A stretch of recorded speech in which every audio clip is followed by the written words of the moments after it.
तारीख 18 जून 2019। इरफान पूरे दिन की मेहनत करके अपने घर की ओर निकलता है। वह अपने परिवार की पूरी जिम्मेदारी अच्छे से निभाता है और ऑटो रिक्शा को पूरे दिन चलाने के बाद वह थक जाता है, लेकिन वह इसके बावजूद भी बेहद खुश होता है क्योंकि आज उसकी कमाई अच्छी जो हुई थी। और वह सोचता है कि वह घर पहुंचते वक्त रास्ते से कुछ खाने के लिए ले चलेगा ताकि उसके दोनों बच्चे और पूरा परिवार को खुशी मिल सके। इरफान अपने परिवार से बेहद ही प्रेम करता है और वो हर दिन अपने समय से ज़्यादा देर तक का ऑटो रिक्शा चलाता था ताकि किसी भी दिन उसके परिवार वालों को किसी के भी सामने हाथ फैलाना ना पड़े। और आज इरफान को बहुत ही फ़ोन आ रहे थे। यह सब फ़ोन उसके घर से ही आ रहे थे और इरफान के बच्चे उसे फ़ोन करके जल्दी आने को कहते हैं क्योंकि वह अपने पापा के साथ उनका जन्मदिन मनाना चाहते थे। इरफान के बच्चे इरफान को लगातार 2 घंटे से फ़ोन कर रहे थे और इरफान उन्हें हर फ़ोन पर मना कर देता था क्योंकि वह चाहता था कि थोड़ा सा धन वह और कमा ले ताकि शांति से वह अपना जन्मदिन मना सके। रात के 11 बज रहे थे। इस वक्त गांव के लोग नींद की अवस्था में होते हैं। इरफान को अब कोई सवारी नहीं मिल रही थी। इरफान ने सोचा कि अब उसे शायद कोई अन्य ग्राहक नहीं मिलेगा। अब उसकी जेब में भी पूरे दिन की करीबन 1200 से 1300 तक का कमाई हो चुकी थी। अब वह अपने घर की ओर निकल रहा था। उसने अपने होठों के दोनों कोनों को खींचा हुआ था।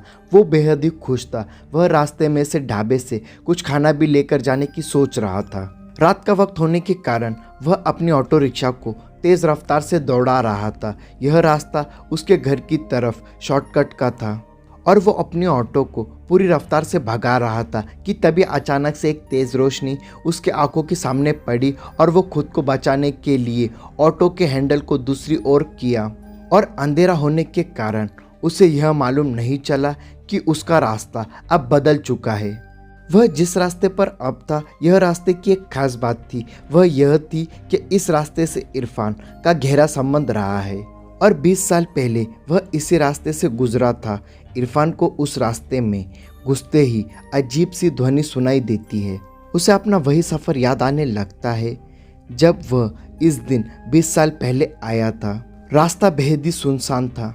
वह आगे जल्दी बढ़ रहा था, तभी अचानक से उसके ऑटो रिक्शा के सामने एक लड़की आ गई। लड़की की शक्ल देखकर इरफान बेहद ही घबरा गया। इरफान की आंखें बंद हो गई। उसने अपनी आंखों को रगड़ा और फिर से आगे की ओर देखा, परंतु इस बार वह लड़की नहीं थी। उसी वक्त इरफान के कंधे पर उसी लड़की का हाथ आता है। वह सर्द हवा में भी पसीने से भीग जाता है। वह लड़की उसे बोलती है, भैया आगे की तरफ चलेंगे। इरफान डरते हुए जवाब में ना कह देता है। वह कहता है कि मुझे अपने घर की ओर जाना है। वह लड़की कहती है, मैं आपको आपके घर तक पहुंचा दूंगी। इरफान डरते हुए उसे बैठा लेता है और वह अपना फ़ोन निकाल कर अपने घर फ़ोन करने की कोशिश करता है, परंतु उसके फ़ोन में नेटवर्क नहीं आ रहा होता है। तब वह लड़की उसे कहती है, यहाँ फ़ोन नहीं चलता। इरफान इस वक्त हद से ज़्यादा घबरा जाता है जब उसे मालूम पड़ता है कि जो लड़की उसके ऑटो में बैठी होती है उसकी तस्वीर उसके आगे बने शीशे पर नहीं दिख रही होती है।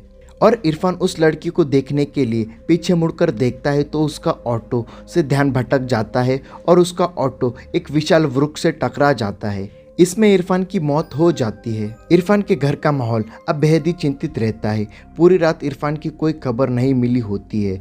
फ़ोन भी नहीं लग रहा होता है। इरफान के बच्चे और इरफान की पत्नी बेहद ही चिंतित रहती है। तभी उनका एक पड़ोसी उनके पास आता है और इरफान की पत्नी को खबर दिखाते हुए कहता है कि क्या कल इरफान संघाड़ इलाके से आ रहा था। इरफान की पत्नी कहती है कि उसे नहीं मालूम, लेकिन यह इरफान नहीं हो सकते। वो गाड़ी कभी भी लापरवाही से नहीं चलाते हैं। वह इतने भरोसे से इसलिए कह पा रही थी क्योंकि खबर में मरने वाले की फ़ोटो नहीं थी। तभी इरफान के घर के सामने अचानक पुलिस की गाड़ी पहुंचती है। सभी घबरा जाते हैं। पुलिस के हाथ में एक तस्वीर होती है। यह तस्वीर इरफान की लाश की होती है। पुलिस इरफान की पत्नी से जब पूछती है तो उसकी पत्नी कहती है कि जी साहब, यह मेरे पति है। इरफान की पत्नी इरफान के मृत शरीर को देखकर खुद को रोक नहीं पाती। उसके आंसू बहने लगते हैं और बच्चे भी बेहद ज़्यादा रो रहे होते हैं। और फिर पुलिस कहती है, देखिए हम आपका दर्द समझ सकते हैं, हम आपकी यहाँ सहायता करने ही आए हैं, हम आपसे कुछ सवाल पूछना चाहते हैं जिससे इस केस में थोड़ी सी मदद मिलेगी। फिर क्या था, इरफान की पत्नी मदद करने के लिए हामी भर देती है। पुलिस पूछती है, इरफान ऑटो रिक्शा कब से चला रहा था? इरफान की पत्नी कहती है, जी आज से करीबन 20 साल हो गए और आज ही अपने जन्मदिन के दिन उन्होंने ऑटो चलाना चालू किया था। फिर पुलिस पूछती है, अच्छा यह ऑटो उसका खुद का है? फिर इरफान की पत्नी कहती है, जी शादी के कुछ महीने बाद उन्होंने ऑटो को अपने नाम करवा लिया था। इससे पहले यह ऑटो इनके चाचा जान का था, वे ऑटो यूनियन के पूर्व प्रधान रह चुके हैं। पुलिस इरफान की पत्नी से पूछताछ करने के बाद मोहम्मद के पास पहुंचती है। मोहम्मद पूर्व ऑटो यूनियन का प्रधान रहा है और इरफान का चाचा है।